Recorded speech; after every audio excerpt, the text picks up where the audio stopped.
Margaret Thatcher, a century after her birth, 35 years on from leaving office, 12 years following her passing. It is extraordinary how much that name continues to define contemporary British politics. Dinglefoot, the father of the Labour leader whom Thatcher crushed at the 83 election, claimed that his judgment of a man's character came down to one thing: which side would he have liked his ancestors to fight on at Marston Moor? The same might be said of the Iron Lady and the very different types of civil war that was waged in the 1980s, where one stood on battles like the miners' strike and monetarism with a reflection of outlook, upbringing, geography and class, divisions which still influence debate and discourse today. This week alone has provided ample evidence of that. First, we have the Glastonbury Festival, the self-anointed beacon of progressive thinking. One act that grabbed unfortunate headlines was the punk duo Bob Vylan, whose songs included a plea, "Let's go dig up Maggie's grave and ask her where that milk went." One wonders whether Bridget Phillipson's Academy reforms will have similar cut-through in 50 years' time. A few years later, we then had Nigel Farage remarking in one of those interminable Westminster think tanks, summer parties, how he wanted to copy the success of Thatcherism as a political project, speaking of how the Great Revolution that took place from 1979 was based on lots of hard work and good thinking that had been put in place before. You know, the Keith Josephs, the Milton Friedmans, people like that. In many ways, that is your role today. Thatcher and Thatcherism, then, do endure in both popular culture and elite politics, as a model to admire and a target to despise. But why is this so? I would suggest 4 reasons as to why so much attention and influence is afforded to this philosophy and the woman who gave it its name. The first is the obvious, undoubted success as a political project, both in opposition and in government. That is reflected in how both main parties talk about her today. Kevin Badenoch's ongoing Tory policy reviews are explicitly based on the work that Thatcher did in the 70s. They are led by Alex Burkhardt, who is regularly spotted on the parliamentary estate clutching a copy of Keith Joseph's Stepping Stones under his arm. Conservative Conference later this year is expected to make heavy reference to Thatcher, much like the 2013 one did after her passing. For context, this would be the equivalent in her time of standing up in Brighton or Bournemouth to extol the likes of Stanley Baldwin, John Simon or Sir Kingsley Wood. New Labour was supposedly Thatcher's best achievement, yet even Starmer's Labour feels the need to pay tribute now. David Lammy has called her a visionary leader. Rachel Reeves spoken of how my generation of women, of course we've been influenced by her. The Prime Minister himself has praised Thatcher for seeking to drag Britain out of its stupor by setting loose unnatural entrepreneurialism. Now, whether they actually follow her lead is much more doubtful, but it says much for Thatcher that her work in turning the country around is still cited as the go-to inspiration for our current generation of political leaders. Amid much debate around delivery, she was able, as one of her lieutenants, Nick Ridley, noted proudly, to reframe both the British state and British politics from being about a socialist planned economy or a market economy to simply the question of who could manage the market economy better. Even now, after the aberration of the Corbyn years, that still remains broadly the case today. Thatcherism was described by its midwife, Nigel Lawson, as a mixture of free markets, financial discipline, firm control over public expenditure, tax cuts, nationalism, Victorian values, the Samuel Smiles self-help variety, privatisation, and a dash of populism. By any fair metric, she implemented much of this in office. Rather than merely hoard political capital, she risked it, generally to her advantage. Aides like Stephen Sherborne have said that the Thatcher government ran itself by traffic lights.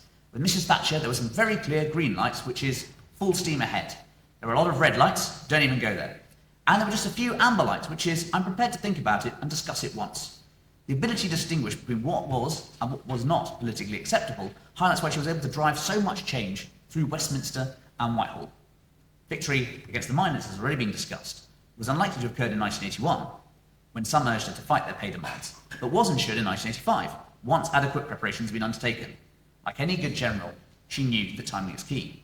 Her gradualism on issues like trade union reform or privatisation ensured that most of her changes stuck and have not been subsequently reversed in substance.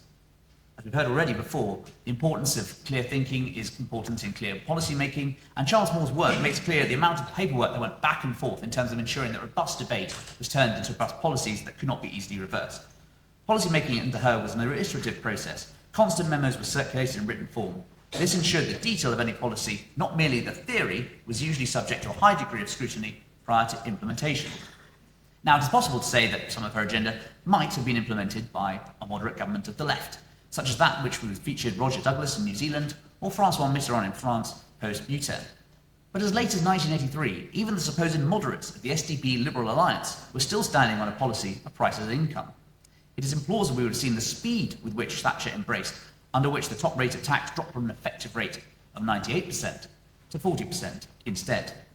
Similarly, one could argue that the defence of the Falklands would have been mounted by either the likes of Jim Callaghan or Willie Whitelaw had they been the ones in Number 10 in April 1982, yet given the jumpiness of Tory backbench opinion, as recorded in Cambridge's own archives here, it is by no means guaranteed. It is possible to overstate the economic resurgence of which he presided, but as specific decisions at key points left a discernible stamp on the aspects of economy we now enjoy today. Take the Nissan car factory at Sunderland. As leader of the opposition, Thatcher had started to lobby Japanese Prime Minister Yoshihiro Nakasone and Japanese industries to establish UK bases. She visited in 1977 one of Nissan's automated plants and maintained correspondence over the next 7 years. In 1984, a special deal was struck to get around newly implemented tax reforms, enabling the opening of the factory in 1986. It has since become the largest automotive plant on UK soil, employing some 7,000 people and producing 500,000 cars per year. The two central questions facing Tory politicians in the 1970s were industrial power and inflation. Both were settled by the end of her premiership, certainly the latter by Black Wednesday or White Wednesday, depending on your politics. When she took office, the trade unionists boasted 4 times as many members as shareholders in Britain, 12 million members versus 3 million shareholders. When she left, 11 years later, this trend had reversed. 9 million members versus 11 million shareholders. That turnaround is why Thatcherism is still respected as a serious creed today. That respect is evident too in the hate which persists towards Thatcher from certain aspects of the country. It is a testament to the scale of the change she presides over in office. The second reason why Thatcherism endured is Mrs. Thatcher's success in forging a durable political coalition. As Britain's longest continually serving premier since the Napoleonic Wars, her record as a 3-time election victor is one that any politician would envy. She did this in large part by peeling off enough of the old working class vote to create a formidable winning machine. In a party of estate owners, she embraced the estate agents. She championed a new conservative electorate, the self-employed, the sole shopkeepers, the skilled workers who wanted to better themselves. As she herself observed, as early as 1974, the charm of Britain has always been the ease with which one can move into the middle class. Her chief weapon was the 1980 Council House Act, which helped pave the way for a property-owning democracy. More than 1.3 million homes were sold in the 1980s, mainly under right to buy. New homeowners gratefully showed their thanks by voting Tory in their droves. The old dividing lines of property and capital became more blurred thanks to the diffusion of both. By 1990, owner-occupiers exceeded council tenants by 2 to 1 in the working class. It divided the left and provided a generation of staunch Tory families. Work by Maria Grasso and others suggests those who came of young adulthood to the 1980s are more right authoritarian than their forebears. Thatcher's children is very much a real phenomenon. The fruition of that perhaps came in the 2010 election, when dozens of the 147 new Conservative MPs cited the fruits of the Thatcher government as a reason for their own conservatism. Priti Patel, now the Shadow Foreign Secretary, was among those who proselytised Thatcher in her first speech to Parliament, tying her own backstory to that of the Grocer's daughter. One need only read the tributes from the 2013 debate after Thatcher's passing to see the impact of her government in shaping the political development of the nation's future leaders. Even now, in the reduced rump of the 2024 Parliament, the 92 group, Thatcher's one-time Praetorian Guard, about which Tim Aker has written so much, has recently been relaunched under the chairmanship of Andrew Rosendale, an ardent Thatcherite. The Tory party has always veered uneasily between its establishment roots and populist tendencies. Thatcher embraced the latter to cheers from those who shared a suspicion of Britain's traditional rulers. She encouraged the image of battling Maggie, taking on entrenched interests wherever she found them. In broadcast interviews, often with the BBC's Jimmy Young, she spoke disapprovingly about actions taken by the government, as if it was an independent entity that had nothing to do with her. It highlighted one of her greatest strengths, the ability to convince a core slice of the electorate that she'd offered them a lead and a voice. That leads on to the third reason why Thatcherism endured, its harrowing ability to capture popular imagination. Charles Moore's judgment is that she was not media-minded, but she was a media star, an actress who could turn on tremendous performance when required. Her finest performances were perhaps both the 1984 Brighton Conference and the 1990 No Confidence debate. The former happened after she escaped with her life. The latter occurred after her political assassination. On both occasions, her guts and vigour turned a somewhat pedestrian script into a triumphant projection of strength. She was a storyteller par excellence. Thatcher was always trying to convey the public a sense of what she was doing.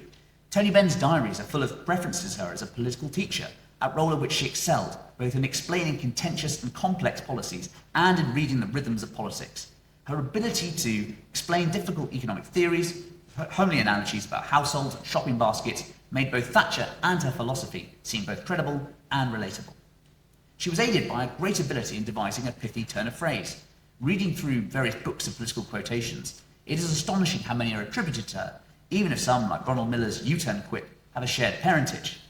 Her gift with words was a talent which could sometimes boomerang, as evidenced by her remark, "What is society? There is no such thing."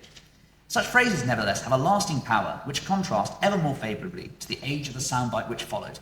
As a political journalist, I find myself reaching for her phrases on a weekly basis. She made much of her Grantham background, peppering her pronouncements with retail references. She always took care to ensure that her policies were sold with both nationalism and the dash of populism of which Lawson spoke. In the wrong hands, her free market doctrine could have seemed cold, alien and un-British, yet she successfully, in the words of Ernie Bevan, put a bloody Union Jack on it. Popular capitalism was sold as patriotic. The national mythos was exploited for all it was worth. Big Bang and the deregulation of the city was hailed as the return of Pax Britannica and global power. The likes of Lord Hanson and White were championed, patronised and admired by Thatcher as boardroom buccaneers, restoring Britain to a golden age of free trading, free-wheeling capitalism.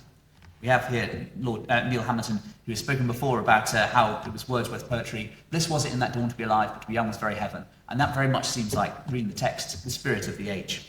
Flair undoubtedly played its part in the Thatcher project. Aided by an army of consultants and some courtiers like Gordon Rees, Tim Bell, Mrs. Thatcher had a talent for visual images. Whether it was clasping cows in Cadbury's cream eggs in the election campaign of '79, or riding a Challenger tank in West Germany, there was a certain flair which gave her premiership an enduring quality. Various Tory politicians have sought to copy it since, including Liz Truss, who sported a fur hat, pussy bow blouse, and her own Estonian tank image in the run-up to the 2020 leadership race. Sadly, though, success has been perhaps eliciting for some of her imitators. Selling Thatcherism was aided by a certain cynicism on the part of its heroine. She wisely learned the lessons of her predecessor, Ted Heath, who used to receive regular letters from backbench colleagues requesting various honours.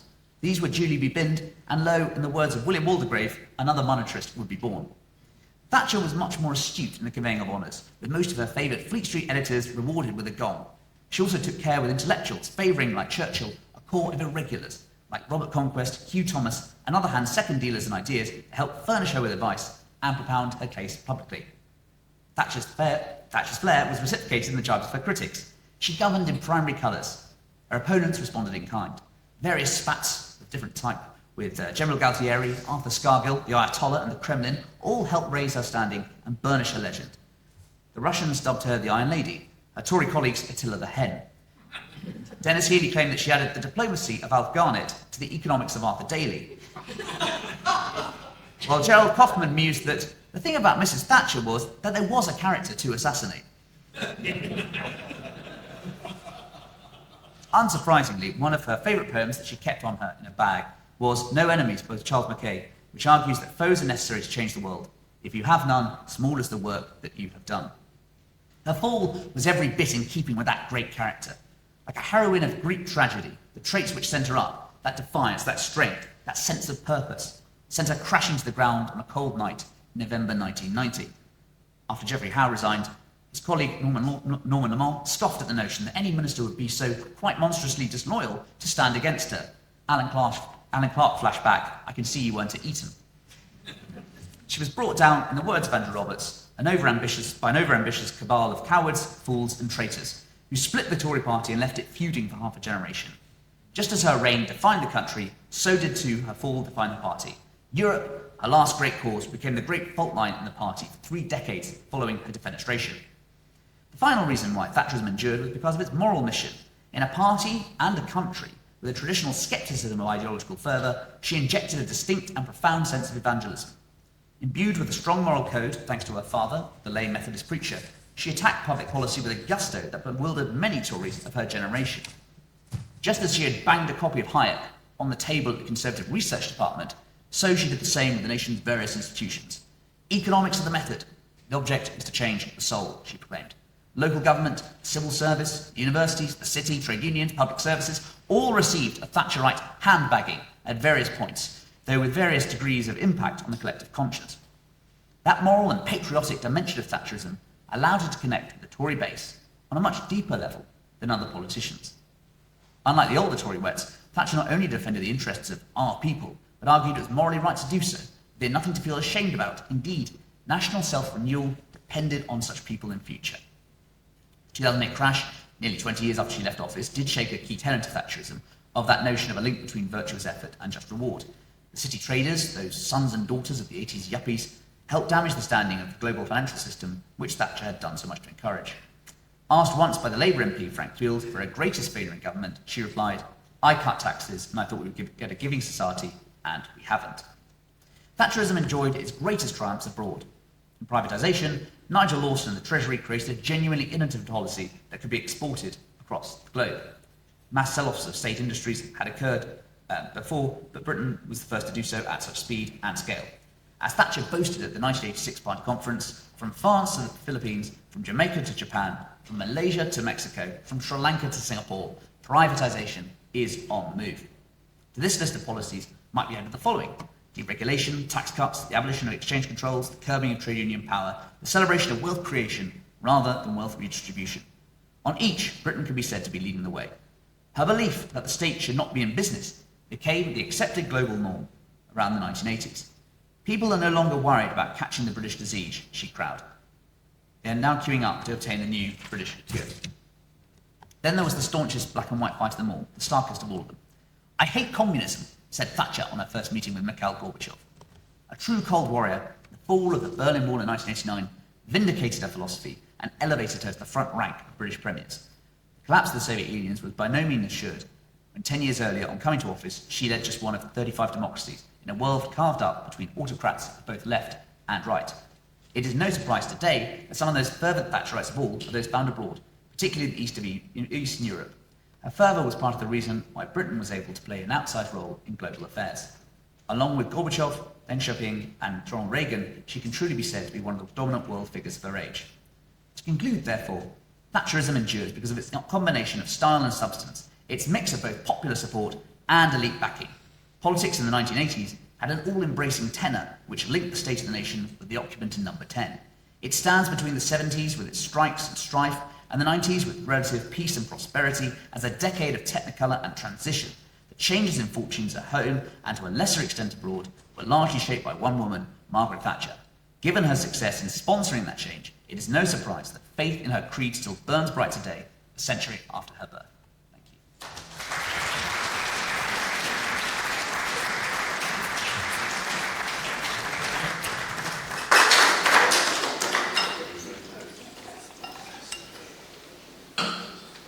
Brilliant, thank you, James. Questions? John Stratton. James, I heard Margaret Thatcher speak many times, and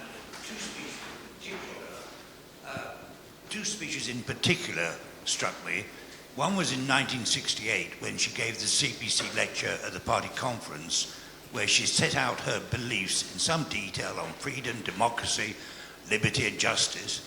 And the second one was in 1975 when she just became leader at the party conference, when she set out her vision of the future. And she detailed that vision in 6 areas, including welfare, education, so that by the time she came into power, people instinctively knew what her policies and her view on her policy would be. And that, I suggest, is why her memory and her legacy endures, because whatever anybody came up with, people understood what Maggie would do about it. She didn't need 4 years to think out as to what her policy might be when she got into power. People knew what she was going to do, and that's why I think she continues to be admired and sustained. Yeah, I completely agree with that in terms of knowing her own mind. I also think that she was able to do the hard work of translating kind of ideas and principles into practical policies and did that in opposition, and crucially did so in government as well. I mean, we just had a great talk from Anthony talking about the free school reforms of the last 14 years. What's so striking to me, and there was a great column by Robert Colwell in the Sunday Times yesterday, was how that was all done in opposition. And the real difficult thing at the moment seems to be actually changing policy within government. It's fine, you can sort of spend 4 years working out what you think, getting it and implementing it. But what happens when you need to self-renew or you get re-elected? And I think that maybe happened with the last Conservative government. It lost its way slightly. And so I think that one of the great things about Thatcherism, as I spoke about, was, yes, she knew what she was thinking, as you say, John, but also she was able to kind of innovate within government, innovate within office. So you see privatisation, not much mention of in 79, and of course it comes along in the second term, and that was really so striking. So yes, she knew her mind, but also she was constantly willing to sort of grow and put those principles in practice. Next question? Yes, please. James, I'm interested in your view on this. Given the apparent abandonment by the last Conservative government of so many Thatcherite values and the Tory faithful disappearing as a result of that abandonment, do you think Margaret Thatcher today would want to be leading the Conservative Party or Reform UK? Is this the point we declare Chatham House rules, James? Well, no, it's a great question. Spoken like a true journalist, yeah. Yeah, I think it's really interesting. I mean, I spoke to Farage for a column earlier this year, and he said that, if you had a young Margaret Thatcher today, the kind who was, standing at the Oxford elections in the 1940s when she was a student, she would be in Reform. So he claimed that. Obviously, Karen Baydock would beg to differ. I think, look, there's a sort of real divide on the right now, and what's so striking is how many people I know, anecdotally and publicly, are just keeping a foot in both camps. So the right is split, and this is the kind of big difference between now and the 70s. There's so many similarities. I suspect it might be a head and heart question. We've talked today about her being a principled politician, and she had lots of passionate beliefs, but she also wanted office, and she was willing to do things in the right way in the right time. So I suspect she'd be a Conservative still for now, but we wait to see how it all shakes out. Well, just as you've asked one before, see if anyone has got another question. No?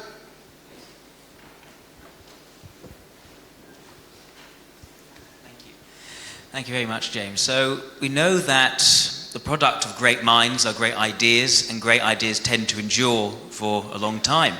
But also, as ideas endure, they often tend to be corrupted and become ossified ideologies, which are, especially when taken out of the context in which they're first dreamt up.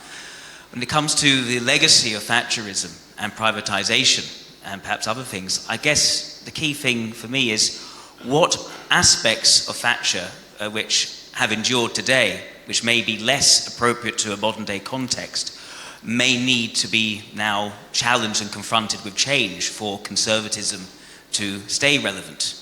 I don't necessarily mean becoming modern or progressive. Well, I can start by praising our host today, because this question about the rule of law, I think, is one that would really define the next Conservative government, much like the questions around trade union militancy defined the one in the 70s. And it's great that the Margaret Thatcher Conference is doing a conference on the rule of law and the difference between Thatcher's view about the rule of law versus rule of lawyers.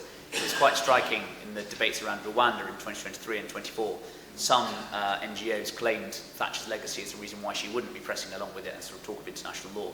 Of course, we all know that the international law that she was defending in, say, the Falklands was very different from perhaps some of that being championed in the Chagall silence, for instance. So I think the rule of law would be one thing. I also think perhaps, and this is perhaps why you see the split on reform about sort of the so-called natural monopolies, I think some of the way in which privatisation might have been done in terms of the agencies that create or broadcasting or regulatory bodies, that might be looked at as well. But I suspect there'll be plenty of time to discuss that in the next 4 years in opposition. Got time for 2 quick questions? I know you've had one, but anyone else? We'll put Mark, if you want to do Mark Littlewood and then the gentleman in the middle. Yeah, I bow to no one in my admiration for the great lady.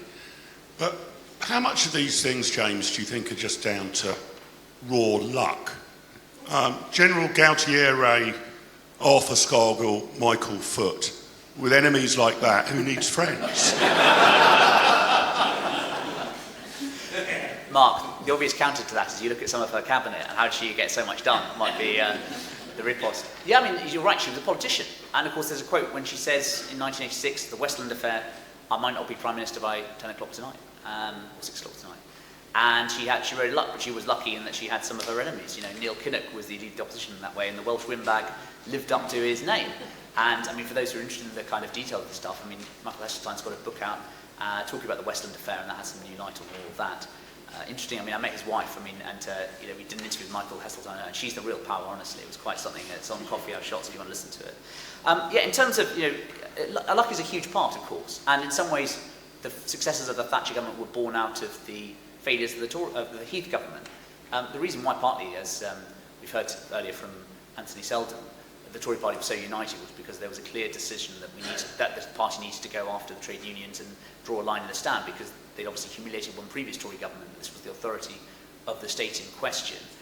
I do think that, you know, talking about today's Conservative Party, Mark, and you'll know more than me about this, I do think there is a sense of increasing hardening of certain positions on things such as the European Court of Human Rights. I therefore think that the party in 4 years or so, if it can get past the leadership question, actually may well be more united on policy than perhaps it was during certain bits of the last parliament. So I think that it's an ever-evolving conversation, but luck clearly plays a part in all of it. And of course, we haven't really spoken about it today, but North Sea oil was a great thing. So in many ways, I do agree with Selden's remarks that actually it'll be much harder in some ways, because demographics are certainly not favouring the next government, whichever complexion it may be. And very quickly, last question. Do you think that Margaret Thatcher would have been brave enough to see down the culture wars, and is there any evidence of her doing so? But just because the accusation of being called racist is particularly pernicious and effective, as we have seen. So I think she certainly showed a relish for engaging in those debates. I think she just never considered it to be the central driving force of her politics. You know, economics was clearly something that she was, you know, was very much the thrust of her regime. In contrast, perhaps, to Karen Badenoch, who I think has made culture wars something that she really wants to stand on and fight on.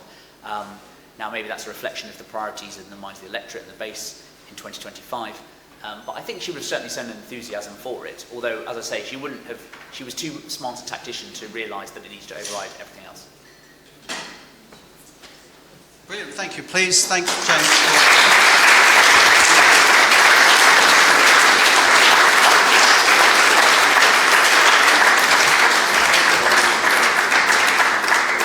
We've been really spoilt with some great speakers and with some excellent speakers to come. We're going to break now for half an hour for coffee. And please, can we reconvene here at 11:30? Thank you.